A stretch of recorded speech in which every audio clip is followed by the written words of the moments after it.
Hello everyone, मेरे channel में आप सबका स्वागत है। मेरा नाम है मृणालिनी। चलिए देखते हैं आज की इस रीडिंग के माध्यम से यूनिवर्स से आपको क्या मैसेज मिल रहा है। ये रीडिंग जनरल रीडिंग है, तो आपको जितना रेजोनेट करता है उतना ही लीजिए। रीडिंग का जो पार्ट आपको रेजोनेट नहीं करता उसे जाने दीजिए, शायद वो किसी और के लिए है। और आपके जीवन के जिस एस्पेक्ट को रेजोनेट करता है अकॉर्डिंगली आप लीजिए। और ये रीडिंग जेंडर स्पेसिफिक नहीं है और टाइमलेस रीडिंग्स हैं, तो आपको जैसे और जब रेजोनेट करता है अकॉर्डिंगली आप एनर्जी को क्लेम कर सकते हैं और रीडिंग का जेंडर स्विच कर सकते हैं। और अगर आपको मेरा काम अच्छा लग रहा है, इस तरह की और भी रीडिंग्स आपको देखने हैं, तो आप मेरा चैनल विजिट कर सकते हैं, मृणालिनी हिंदी टैरो रीडिंग। और आपको जो भी वीडियो के टाइटल अच्छे लगे आप देख सकते हैं, हो सकता है उसमें आपके लिए कोई मैसेज हो। और अगर आपको फ्रेशली अपलोडेड रीडिंग्स चाहिए तो आप मेरे चैनल को सब्सक्राइब कर लीजिए, बेल आइकन प्रेस कर दीजिए ताकि आपको नए अपलोड्स के नोटिफिकेशन मिल जाए। ओके, चलिए ग्रैटिट्यूड के साथ, अनकंडीशनल लव के साथ एंड सरेंडर की एनर्जी के साथ शुरुआत करते हैं आपकी रीडिंग। और देखते हैं यूनिवर्स आपको क्या मैसेज दे रहा है।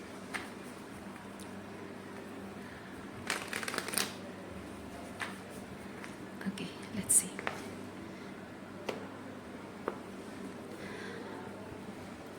वाह, justice, breakthrough. Okay, overall energy आपकी ऐसी है कि आप ब्रेकिंग थ्रू समथिंग,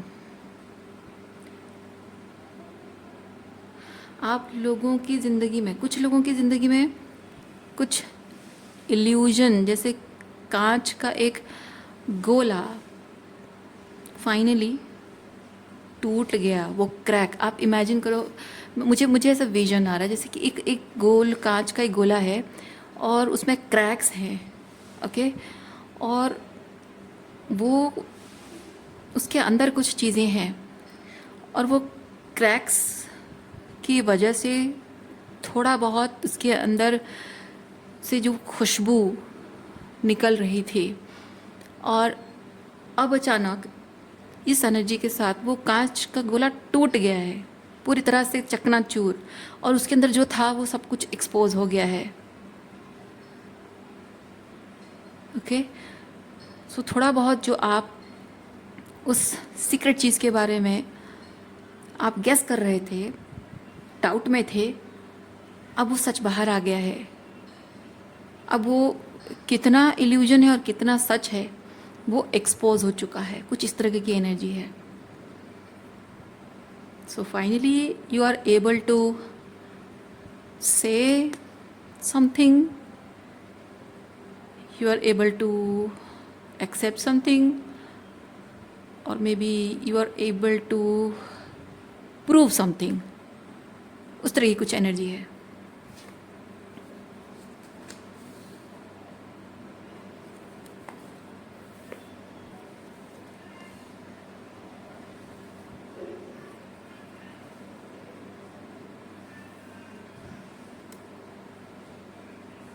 देखिए, कुछ यहाँ पे मंडिन चीज़ें और मंडिन लाइफ से अचानक से यहाँ पे जैसे सब कुछ बदल गया। ये जैसे कि वो फिल्मों में जैसे होता है ना, यहाँ बहुत मंडिन ऑर्डिनरी लाइफ चल रही है, ऑल ऑफ ए सडन लोगों को एक बहुत ही सुपर नेचुरल पावर आसमान में उड़ता हुआ, इधर उधर घूमता हुआ, अपनी पावर फ्लेक्स करता हुआ दिख रहा है। ऐसा कुछ अजीब और गरीब चीज़ें, मतलब मैं नहीं कह रही हूँ कि लिटरली ऐसा कुछ हो रहा है, बट आपकी रियलिटी में, आपकी एनर्जी फील्ड में अपने तरीके से जो भी चीज़ आप वैसे एक्सपीरियंस कर रहे हो, समथिंग लाइक दैट।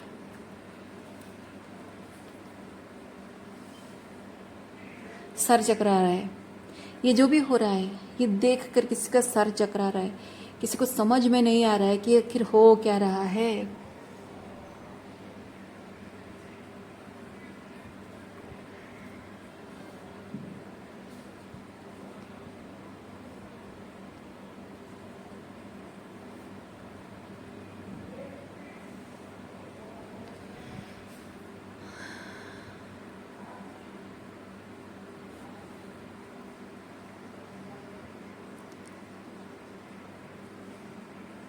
जैसे सब कुछ बहुत नॉर्मल चल रहा होता है, तो हम सबके साथ, आसपास में जो लोग हैं, जो एनवायरनमेंट, जो जिस तरह से भी चीज़ें हो रही हैं, उसके साथ कंफर्टेबल हो जाते हैं। एक रूटीन सा बन जाता है ना। और वैसा कुछ ये दोनों कार्ड्स वैसा कुछ एनर्जी बता रहे हैं। जैसे आपके घर में बीवी है और बीवी पूरे 1 साल से मैके नहीं गई है और आपको आदत पड़ गई है, मैं जस्ट एग्जांपल दे रही हूँ, आदत पड़ गई है कि सुबह उठने से लेकर रात के सोने तक सब कुछ बैठे बिठाए मिल जा रहा है, और ऑल ऑफ ए सडन बीवी मैके चली गई और आप सुबह उठकर उसे आवाज़ लगा रहे हो कि एट्सेट्रा एट्सेट्रा, जो भी नाम है, XYZ, मेरी चाय कहाँ है, कहाँ हो तुम। जबकि आपको पहले इंतज़ार नहीं करना पड़ता था, अब आपको आवाज़ लगानी पड़ रही है, और ऑल ऑफ ए सडन आप उसे ढूंढने भी जाते हो, मतलब आपको याद भी नहीं आ रहा है कि वो कहाँ गई, अचानक आज क्या हो गया, कहाँ गई। और किचन में जा रहे हो, घर में घूम रहे हो, और अचानक से आपको याद आ रहा है, ऑल ऑफ ए सडन याद आ रहा है कि अरे वो तो मैके गई है, या फिर वो चली गई है, घर छोड़कर चली गई है, मैके चली गई, कहीं भी गई है। तो वो जो एक अचानक से वो जो रियलाइजेशन होना कि वो एक नॉर्मल सी में चल रही, रूटीन में चल रही एक ज़िंदगी, एक सिचुएशन, एक रिलेशनशिप, एक करियर, उसमें अचानक से टावरफॉल होना, अचानक से कुछ ऐसा सडन चेंज आ जाना जो कि सर चकराने वाली एनर्जी है। दिमाग घूम गया है कि क्यों, अचानक क्या हो गया, अचानक ये क्या हो गया, आज तक तो ऐसा कभी हुआ नहीं, ये ऐसे कैसे हो गया। और ये जो कुछ भी हुआ है ना, वो बेवजह नहीं हुआ है, क्योंकि कुछ ऐसा है जो कि वो पानी, क्या बोलते हैं उसको, पानी गले तक आ जाना, नाक तक पहुंच जाता है, सर से ऊपर निकल जाना, मतलब वो जहाँ डेंजर लेवल तक पहुंच जाता है, क्या बोलते हैं पता नहीं हिंदी में, क्या एक तो सेंटेंस कुछ बोलते हैं उस लेवल का, मतलब कि एक्सट्रीम हो जाना, इनफ ऑफ एवरीथिंग हो जाना, उस लेवल पे आप पहुंचा है। और ये ऐसे ही सडनली नहीं हुआ है, उस लेवल पे आप पहुंचा है, इसलिए ये चीज़ें हो रहा है। सो मैं एक चीज़ फील कर रही हूँ कि ये जो कुछ भी आपकी लाइफ में हो रहा है, ये कोई है, आपका कोई अदर पर्सन है, पार्टनर है, आपके पेरेंट्स हैं जो कि देख रहे हैं, फिर आपका बॉस है, जो भी है, the other person is seeing this, all of a sudden वो देख रहा है कि ये अचानक क्या हो गया इसको। लेकिन ये अचानक जो नहीं हुआ है, ऑल ऑफ ए सडन आने तक, उस स्थिति में आने तक शायद कुछ महीनों से, सालों से आप सफ़र कर रहे हो, तकलीफ़ में हो, और किसी को इस बात का एहसास नहीं है कि एक्सक्यूज़ मी, वो जो कह रहे हैं, वो जो कर रहे हैं, उससे उसके क्या कॉन्सिक्वेंसेस आपको रोज़ भुगतने पड़ रहे हैं, मानसिक तौर पे, भावनात्मक तौर पे, किस चीज़ से होकर गुजर रहे हो रोज़ आप, वो उसको दिखाई नहीं दे रहा है। उसको सिर्फ एंड रिजल्ट दिख रहा है कि आपने कोई एक्शन लिया है, आपने रिश्ता तोड़ दिया, ब्रेकअप कर लिया, घर छोड़ के चले गए, डाइवोर्स पेपर ला कर रख दिया, कुछ ऐसा, या फिर आपने रेजिग्नेशन दे दिया, कुछ इस तरह का।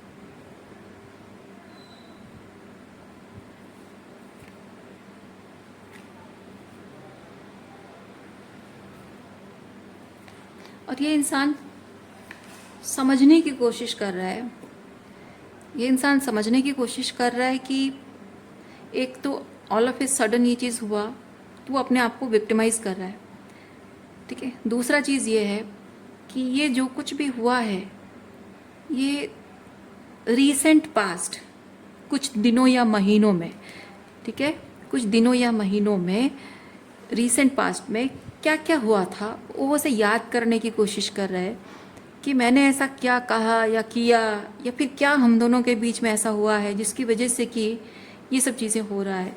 This person is trying to understand.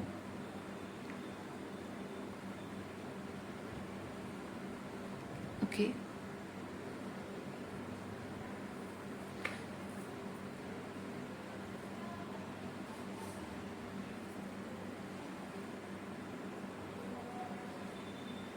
इस पर्सन को ये चीज़ लगता है कि आप ये जो डिसीजन ले रहे हो या जो भी कर रहे हो आप,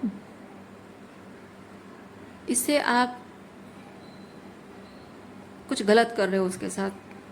जैसे कि अच्छा खासा आप दोनों के बीच में बहुत स्ट्रॉन्ग बॉन्ड, रिलेशनशिप, जो कुछ भी था, विश्वास का एक रिश्ता था, आप अचानक से उसे तोड़ रहे हो और आपको उस बात से फ़र्क नहीं पड़ रहा है.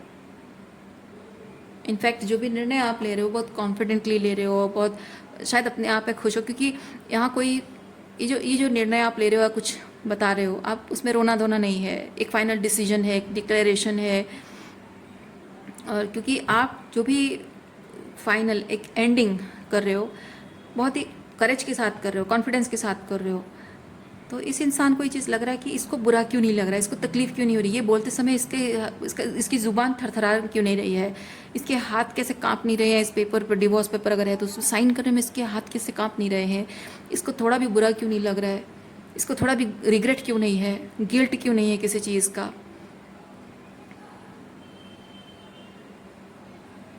हाँ. और इसीलिए ये पर्सन ये समझने की कोशिश कर रहा है कि आप कहाँ गलत हो.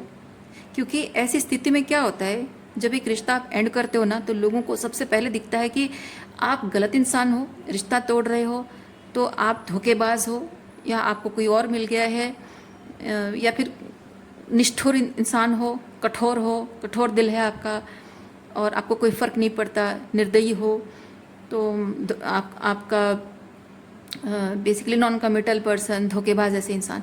तो इसमें क्या होता है, वो इमीडिएटली आपको कैरेक्टर असैसिनेशन करने लग जाते हैं और ख़ुद को विक्टिमाइज करने लग जाते हैं, ये सोचने के बजाय कि उनसे क्या गलती हुई है जो आप ये निर्णय करने पर मजबूर हुए होगे.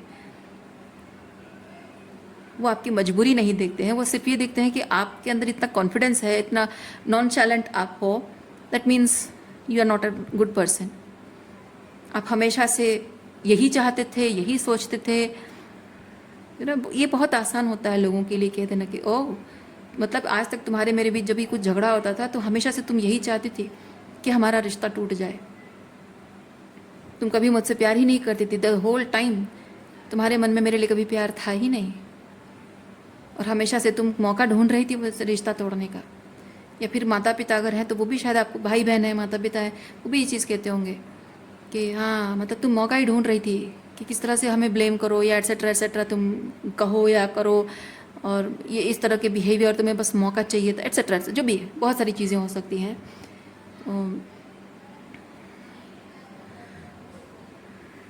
लोगों को पहले यही चीज़ दिखता है, एकदम से वो समझने की कोशिश नहीं करते हैं, वो थोड़ा सा एम्पथी रख कर चीज़ों को समझने की कोशिश नहीं करते. अगर वो आपकी जगह होते, वो इतना आसान नहीं होता एक रिश्ते को ऐसे छोड़ देना, और इतना हिम्मत के साथ आकर बोल देना, है ना. उसके लिए बहुत करेज जुटाना पड़ता है, और क्या कुछ चीज़ों से होकर गुजरना पड़ता है.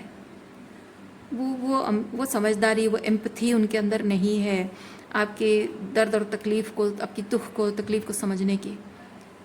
और पता है, ऐसे लोग जो होते हैं ना, एक्चुअली जब वो तकलीफ़ से गुज़रते हैं तो उनको सिर्फ अपनी तकलीफ़ दिखाई देती है, और इस चीज़ के बारे में वो बहुत लंबा चौड़ा लेक्चर भी देंगे, और उनकी बातें सुनकर आपको लगेगा कि इनको तो इस चीज़ के बारे में कितना ज्ञान है. तो फिर अगर इतना ज्ञान है तो खुद ने जो गलती की है उस चीज़ के बारे में क्यों सोचा नहीं इन्होंने. एग्जैक्टली वही चीज़ होता है. तकलीफ़ उन्हें होती है, उन्हें पता है कि इस चीज़ का कैसे रेमेडी निकालना होता है, या क्या अच्छा है, बुरा है, सही गलत, क्या चीज़ कैसा होता है, लंबा चौड़ा लेक्चर देना सब पता है उन्हें. लेकिन जब खुद के गिरेबान पर झांकने की बात आती है, वो नहीं कर पाते हैं, उनकी आंखें अंधी हो जाती हैं. तो अपनी गलतियाँ नहीं दिखती है ऐसे लोगों को. सेल्फ सेंटर्ड, कंट्रोलिंग होते हैं ऐसे लोग। And specifically narcissistic personality disorder जिनमें होता है ना, वो लोग भी ऐसे होते हैं।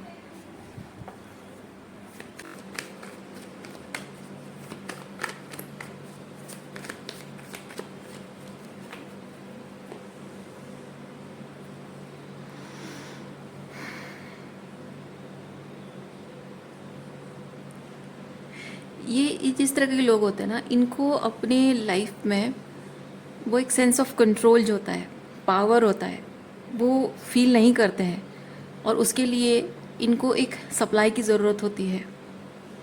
ठीक है, और आप वही सप्लाई हैं।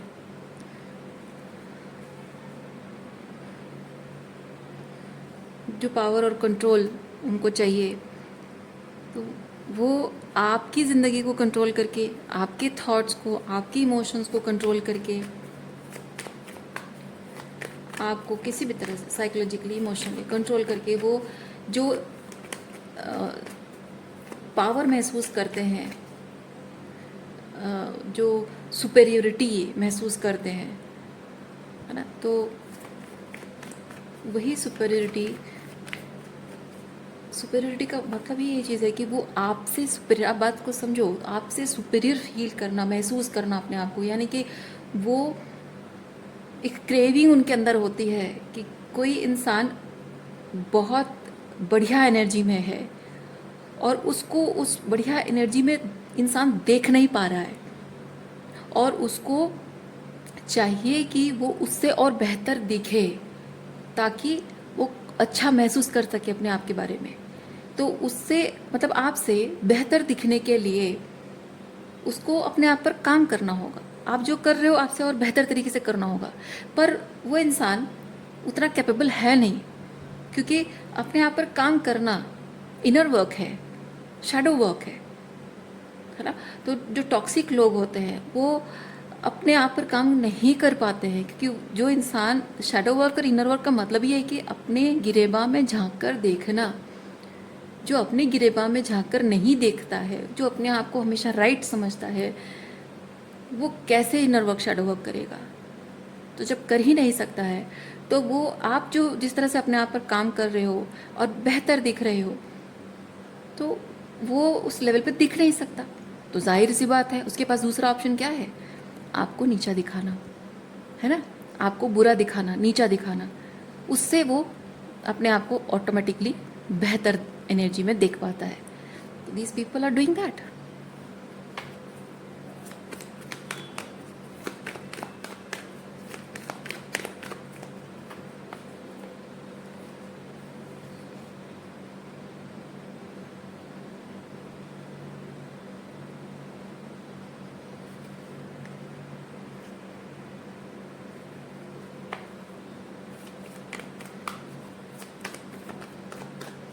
अच्छी अच्छी बातें कहना, आपको एडवाइस देना, आपकी छोटी बड़ी गलतियों में आपको सलाह देना, आपकी छोटी बड़ी गलतियां निकालना।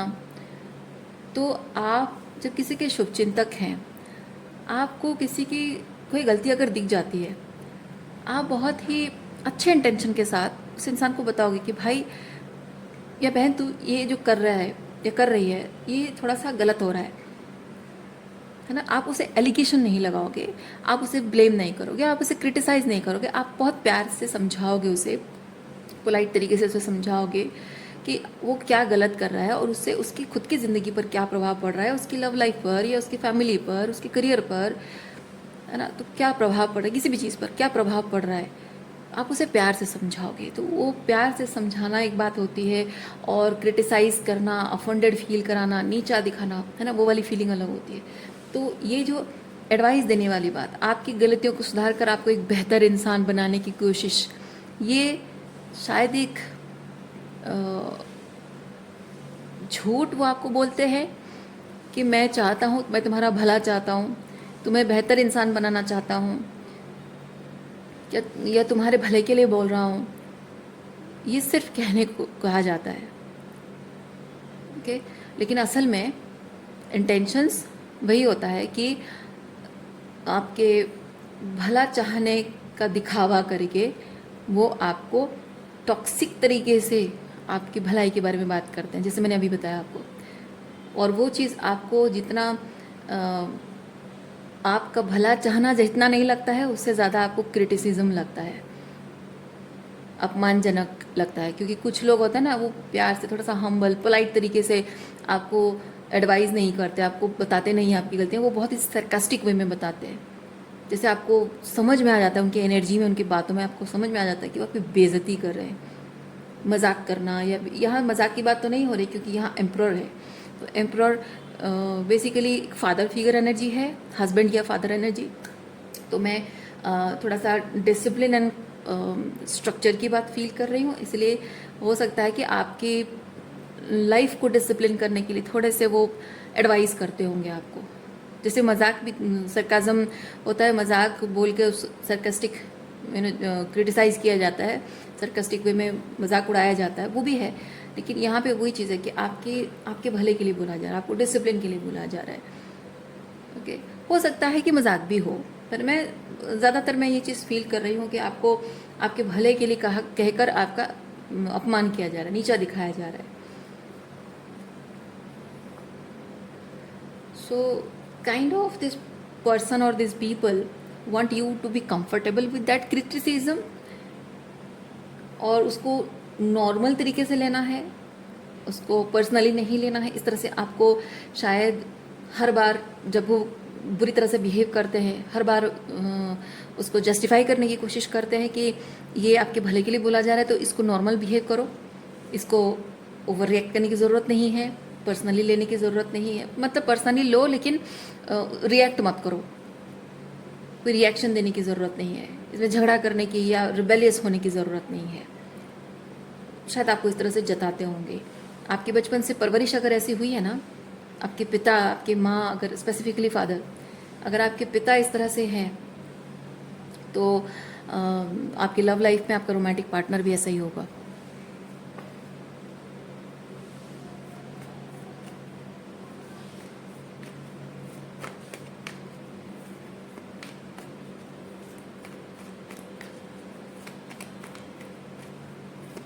ये स्पेसिफिकली मैं फादर कह दे रही हूँ, लेकिन ये टॉक्सिक मैस्कुलिन ट्रेट्स हैं, ये महिलाओं में भी होती है, तो मदर्स भी करती हैं ऐसा।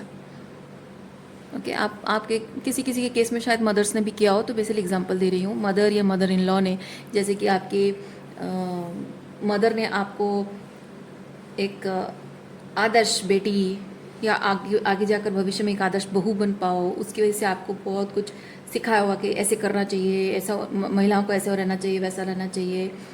हालांकि कुछ उनके अपने भी उसमें स्वार्थ रहा हो। और मदर इन लॉज तो जाहिर सी बात है, mother in laws in general 99% mother in laws ऐसी होती हैं जो कि डिसिप्लिन के नाम पे बहुओं को टॉर्चर करती कि मेरी सास ने मेरे साथ किया तो मैं भी वही चीज़ करूँ।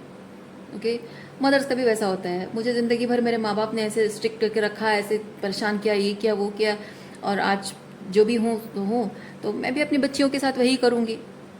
तो वो भी अपनी बेटियों को वैसा ही बनाती हैं जैसे वो उनकी अपब्रिंगिंग हुई है। और मदर इन लॉ का भी वही होता है, वो एक जेलसी फैक्टर होती है कि मेरे साथ अगर इतना अब्यूज़ हुआ है, मेरी मदर इन लॉ ने, मेरी नंदों ने मेरे साथ ये किया है, तो मैं भी उसके साथ करूँ, मैं क्यों छोड़ूँ उसको, सारे सुख वो क्यों भोगे, मैंने अत्याचार सहा है, तो मैं जानती हूँ कि उसका तकलीफ क्या होता है। तो मैं अगर उसके साथ अच्छे से ट्रीट करूँ, तो मैं सारा दुख मैंने भोगा ताकि सारा सुख उसको मिले, ऐसा मैं होने नहीं दूंगी।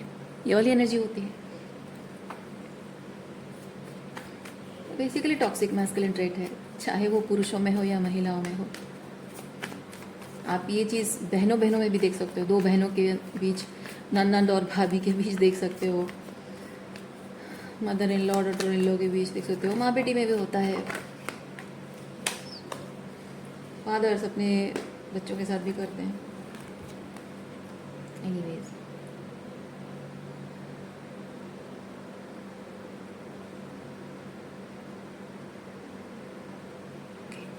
उसके लिए थोड़े और कार्ड्स निकालते हैं, क्या है देखते हैं।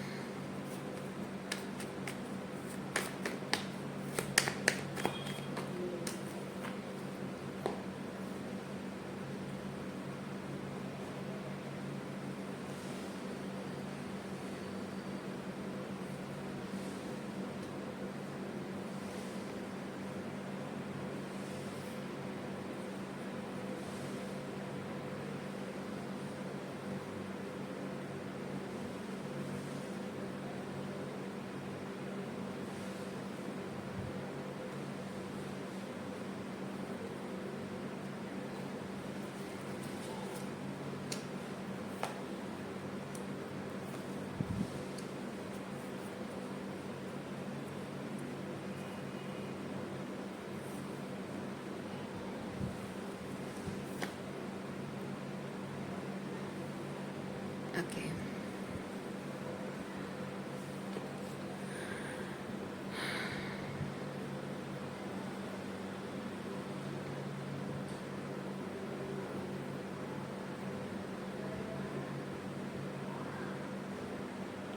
कार्ड स्प्रेड हमारी यहाँ से यहाँ ऐसे जाकर आई है, पर मुझे मैसेज मिल रहा है उल्टा, यहाँ से इस तरह से होके इधर।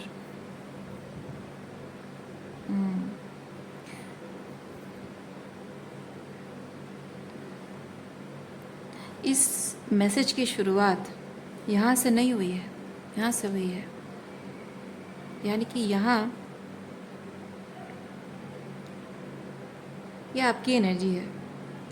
आप इस अबंडेंट एनर्जी में, किंग ऑफ पेंटिकल एनर्जी में नहीं थे पहले आप इस तरह की एनर्जी में थे, बहुत बर्डन, प्रेशर में थे, साइकोलॉजिकल प्रेशर, इमोशनल प्रेशर, या फिर शायद फाइनेंशियल प्रेशर है, ड्यूटीज़ एंड रिस्पॉन्सिबिलिटी का प्रेशर है, या फिर शायद एक पेडिस्टल पे, बहुत हाई पेडिस्टल पे आपको रखा गया था, बिठाया गया था, जहाँ आपको कुछ प्रूव करने की ज़रूरत आपको महसूस हो रही थी, या फिर आपको मजबूर किया जा रहा था कि तुम्हें ये प्रूव करने की ज़रूरत है। आप चाहते नहीं थे पर आपको वो करना पड़ रहा था, मजबूर हो रहे थे आप कुछ करने के लिए, और उसके लिए जो प्रेशर डाला जा रहा था वो इस तरह की एनर्जी है, अब्यूज़िव है, अब्यूज़ है। ये अब्यूज़ वर्बल हो सकता है, मारपीट भी हो सकती है, फिज़िकल अब्यूज़। और ये जो टॉर्चर आपने सहा है, आपको बार बार ये जताया गया है कि ये टॉर्चर जो तुम सह रहे हो ये नॉर्मल है, इस चीज़ को तुम डिज़र्व करते हो, ये चीज़ होना कोई लाइक अब्यूज़ नहीं है। ये जो अब्यूज़ हो रहा है ये अब्यूज़ नहीं है, ये तुम certain things you are doing and you deserve that. और मे बी हमारे रिलेशनशिप डायनामिक में ये सब चीज़ें होना नॉर्मल है, पति पत्नी के बीच ये जो भी हो रहा है ये अब्यूज़, ये होना नॉर्मल है, या माता पिता और बच्चे के बीच रिलेशनशिप जो है उसमें ये होना नॉर्मल है।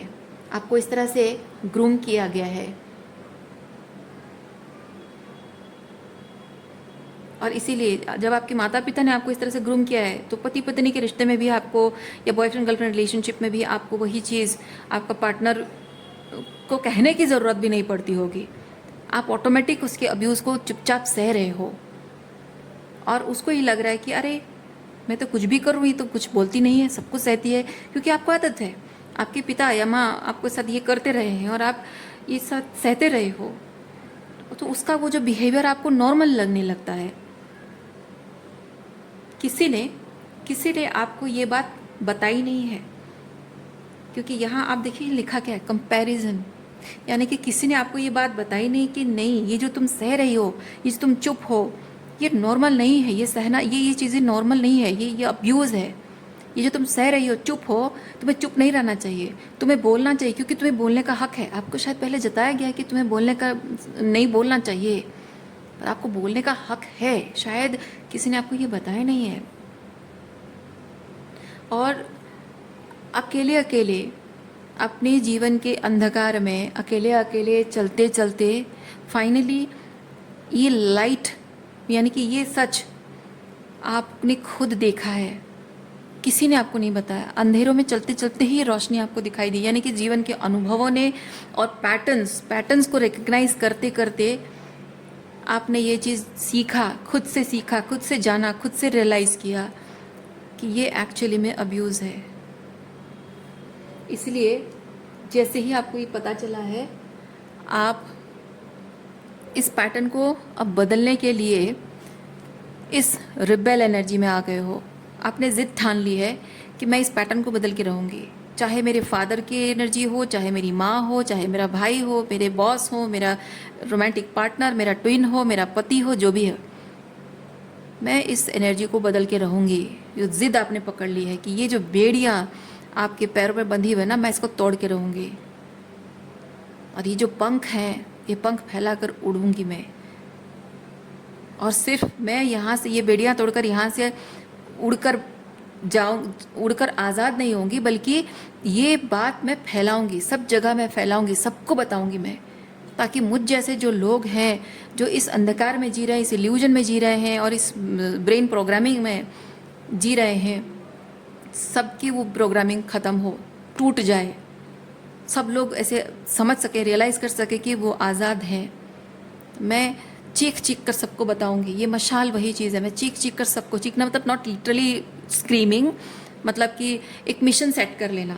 तो ये एक मिशन है, एक मिशन सेट कर लेना कि मैं अब सबको बताऊंगी, चुप नहीं रहूंगी, ये कॉम्प्रोमाइज़ नहीं करूंगी, अपनी आवाज़ को बुलंद करके मैं लोगों को बताऊंगी, साइलेंट नहीं रहूंगी। साइलेंट में ना मैं खुद सफ़र करूंगी और ना ही लोगों को सफ़र करने दूंगी।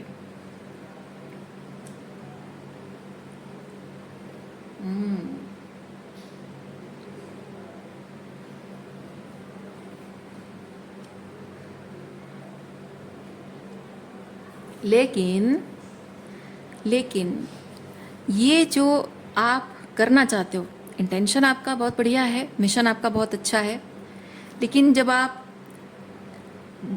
आपका ईगो हर्ट हो रहा है और आप जोश में आकर आप डिसाइड करते हो कि मैं ये करूँगी, तो ऐसा होता है कि आपके अंदर जो आग है, ये जो आग है ना, ये भड़की हुई एनर्जी में अगर आप लोगों के साथ शेयर करते हो, तो काइंड ऑफ आप अपना बर्नआउट भी लोगों के साथ शेयर कर देते हो।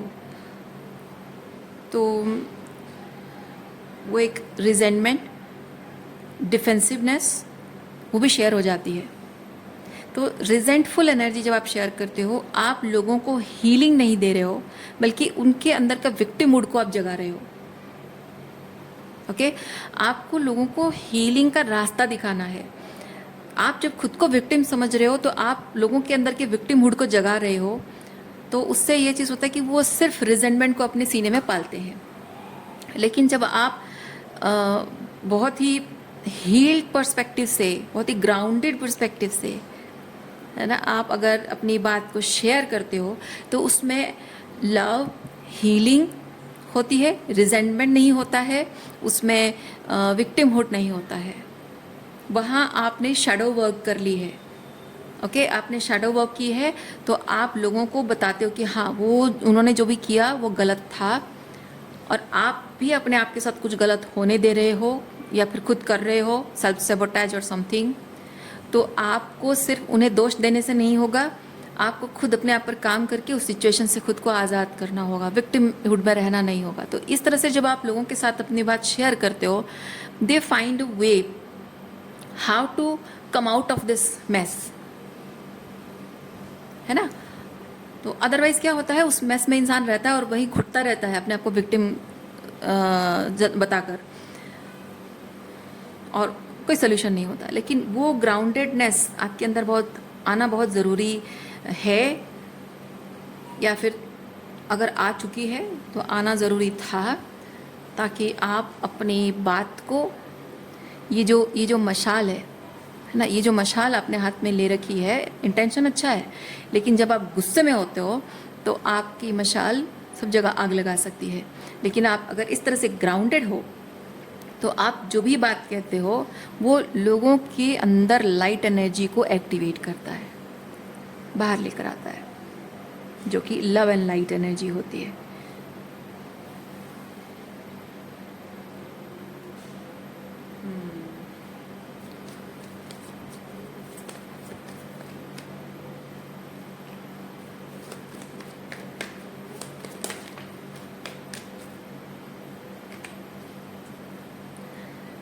आपका जो इंटेंशन है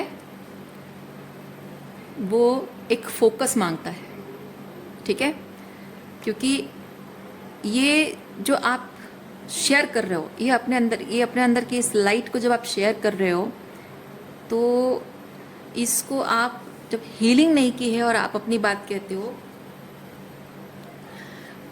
तो आप जैसे मैंने कहा कि आप गुस्से में हो और आपके हाथ में मशाल है, तो सब जगह आपके गुस्से में वो सब जगह मशाल, वो आग लगेगी।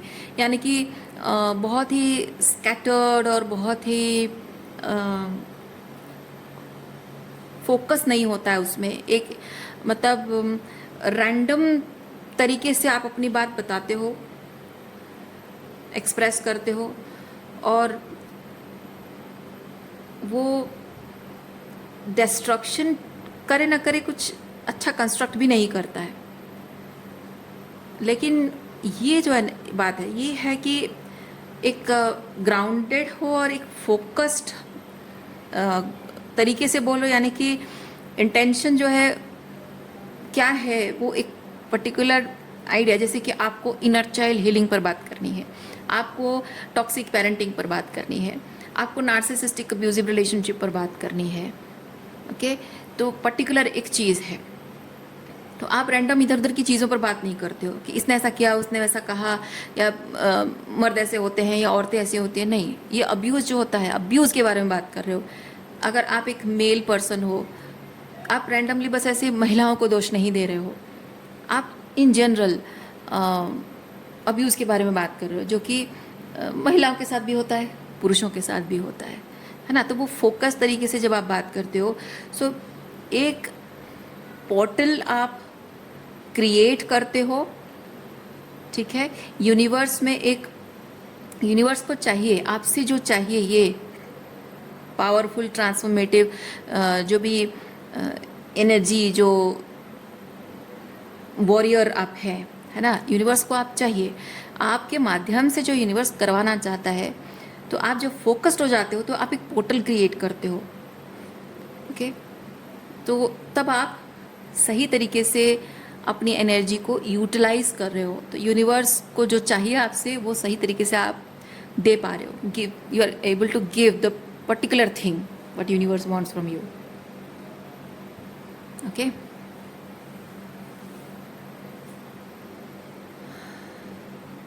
अच्छा,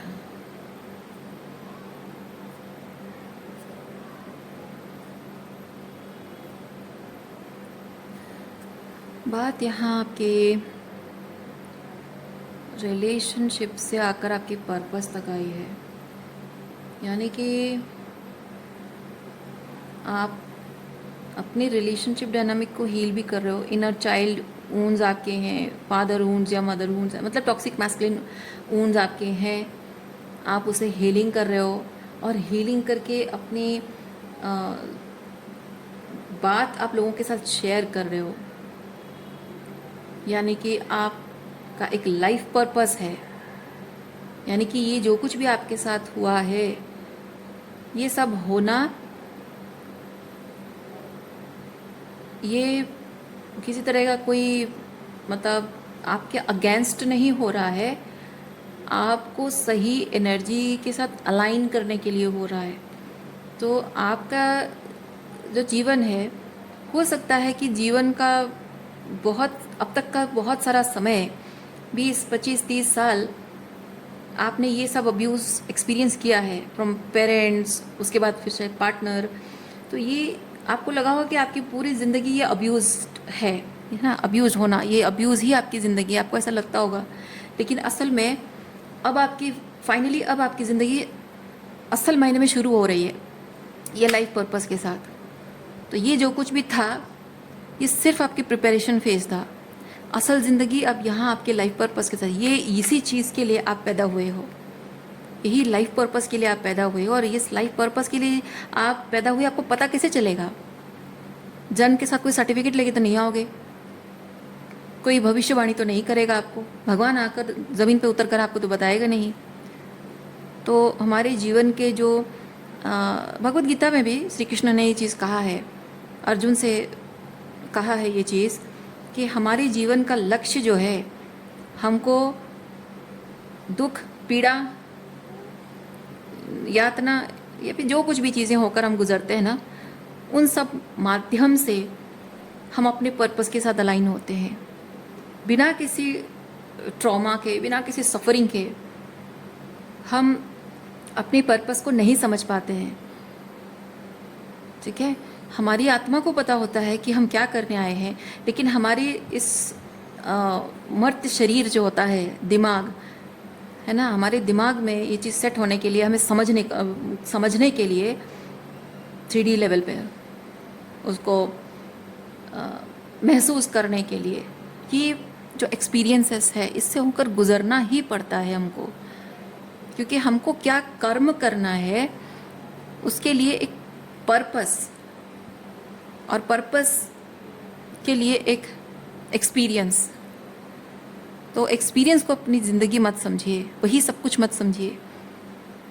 अल्टीमेट रिजल्ट जो आपने, निष्कर्ष जो निकला है आपके जीवन का, पर्पस जो आपको मिला है, उसी को आपकी सच्चाई, आपके जीवन का मूल चीज़ यही है। ये जीवन पाने का मूल चीज़ यही है। बस इसे इसी तरह से देखिए, और जो भी आज तक हुआ है वो सब चीज़ों को पीछे छोड़ना है, विक्टिमहुड को पीछे छोड़ना है, लोगों को जाने देना है। ठीक है? Forgiving and letting go is necessary। जो आपके साथ चलना चाहते हैं उनको, उनकी इच्छा है, चलना चाहते हैं, ठीक है। कुछ लोग हैं जो आपके साथ चलना नहीं चाहते हैं, कुछ लोग हैं जो आपके साथ चलना चाहते हैं लेकिन चल नहीं पाते हैं। तो जिसको जैसा सही लगता है उनको वैसा करने दीजिए। आपको जो सही लग रहा है अपने लिए, बस वही चीज़ करिए। आप ये मत सोचिए कि कौन आपके साथ चलने को तैयार है और कौन नहीं। ठीक है? किसी के निर्णय को अपने हिसाब से कंट्रोल करने की कोशिश नहीं करनी है। जिसकी जो इच्छा है उसको वही करने दीजिए। आपको भी वही करना है जो आपको सही लग रहा है अपने लिए। सब अपना अपना रास्ता जानते हैं, किसके लिए क्या सही है वो सबको अपने आप में, अपने अपने लाइफ के बारे में ना सबको पता होता है। और जिसको जहाँ जाना होता है अल्टीमेटली वो वहाँ पहुँच ही जाता है। जिनको आपके साथ नहीं चलना है, ज़बरदस्ती अपने साथ उन्हें लेकर चलोगे तो अल्टीमेटली वो रास्ता छोड़कर चले ही जाएंगे। और जिनको आपके साथ चलना है, आप उन्हें उनके हाल पे छोड़ भी दोगे ना, तो अपने आप जैसे तैसे करके वो आपके साथ चलने लग जाएंगे। और सबसे बड़ी बात क्या पता है, आप ये जो एनर्जी है ना, डिवाइन मैस्कुलिन एनर्जी, आप एम्परर हैं, आप लीडर हैं।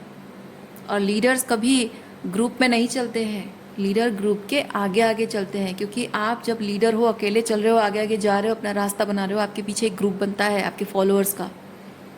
You don't follow people, people follow you. Okay? इसका कहने का मतलब है अकेले चलने की आदत आपको डालनी पड़ेगी। और अकेले चलना वो बहुत फिज़िकल लेवल पे भी हो सकता है कि आपके जीवन में हो सकता है कि माता पिता का साथ ना हो, भाई बहन साथ ना दें, आपके बच्चे आपका साथ ना दें, या आपका पति या पत्नी आपके साथ ना दें। हो सकता है जीवन में आपको कुछ समय तक, या फिर हो सकता है कि जीवन भर आपको कोई रोमांटिक पार्टनर ना मिले। मतलब आपकी मैरिड लाइफ या लव लाइफ सॉलिट्यूड में गुजरे, कोई जीवन साथी आपको ना मिले। और उस हर एक परिस्थिति के लिए you have to be ready for it. क्योंकि आपका ये जो पर्पस है ना, आपकी पर्सनल लाइफ से बढ़कर है। और अपने पर्सनल लाइफ, क्योंकि ये तो ख़त्म हो जाएगा, इस शरीर ख़त्म होने के साथ साथ ये पर्सनल लाइफ ख़त्म हो जाएगा। लेकिन ये जो पर्पस लेकर आए हो ये आपके आत्मा के साथ जुड़ा है। और पता नहीं कितने जन्मों से यही चीज़ आप कर ही रहे हो शायद, कि हम नहीं जानते हैं। और ये अगर ये रेजोनेंस हो रहा है, ये रेजोनेट अगर कर रहा है ना, आप समझ पा रहे हो कि ये जो पर्पस है, इसके लिए वो जो एक कॉलिंग आप अंदर से फील कर रहे हो वो कितना इंटेंस है। और आपको समझ में आता होगा, भले ही उसका कोई एविडेंस नहीं है हमारे पास, लेकिन आपको समझ में आता होगा कि यू आर बीइंग गाइडेड। और वो किस तरह से आपको एहसास होता होगा वो, लाइक शायद इस चीज़ का सिर्फ इस लाइफ टाइम से नहीं, अनेकों लाइफ टाइम से जुड़ा हुआ है। वो महसूस ज़रूर करते होगे आप, और बेवजह नहीं है ये, है ना। जिनके लिए आप महसूस करते, मैं उनके लिए कह रही हूँ। और जिनको महसूस नहीं होता है, आप मजाक उड़ाना चाहते हो तो मजाक उड़ा सकते हो, डिल्यूजनल कहना चाहते हो तो कह सकते हो, लेकिन जिनको रेजोनेट हो रहा है बस वही जानते हैं। तो इसीलिए मैं कह रही हूँ, आपके पर्सनल लाइफ, चाहे वो लव लाइफ हो, आपके बच्चों के साथ कनेक्शन हो, माता पिता भाई बहनों के साथ कनेक्शन हो, कुछ भी हो, उससे बढ़कर है ये लाइफ पर्पस। भले ही आपकी ज़िंदगी में ये लोग ना हो, ना सही, और ये पर्पस, ये आपकी ज़िंदगी है, आपके आत्मा के साथ, आपके जीवन के साथ एक अभिन्न अंग है, ये आपका जुड़ा हुआ है। और आप चाहे इससे कितना भी दूर भागने की कोशिश करो, ये आपका पीछा नहीं छोड़ेगा। और ये जो लोग हैं ना, ये लोग अगर आपसे दूर जा रहे हैं, इनको आप कितना भी चेज़ करो, अगर इनका आपकी लाइफ में रहना नहीं है, वो अपने आप दूर हो जाएंगे आपसे। और इनके साथ अगर रहने के लिए ज़िद भी पकड़ लोगे ना, तो अगर रह भी लोगे उनके साथ, ज़िंदगी भर रिग्रेट करोगे। जब भी पलट कर पीछे जाओगे उनके पास, अगर आपके लिए नहीं है, आपके रियलिटी में, आपके ज़िंदगी में रहने के लिए नहीं बने हैं, आप हर बार जब भी वापस जाओगे आप रिग्रेट करोगे। ओके, सो रीडिंग मैं यहीं पे रखती हूँ। उम्मीद करती हूँ इस रीडिंग से आपको कुछ क्लैरिटी मिली हो। मैं आपको नेक्स्ट रीडिंग में मिलती हूँ। अपना ख्याल रखिए, खुश रहिए, बाय।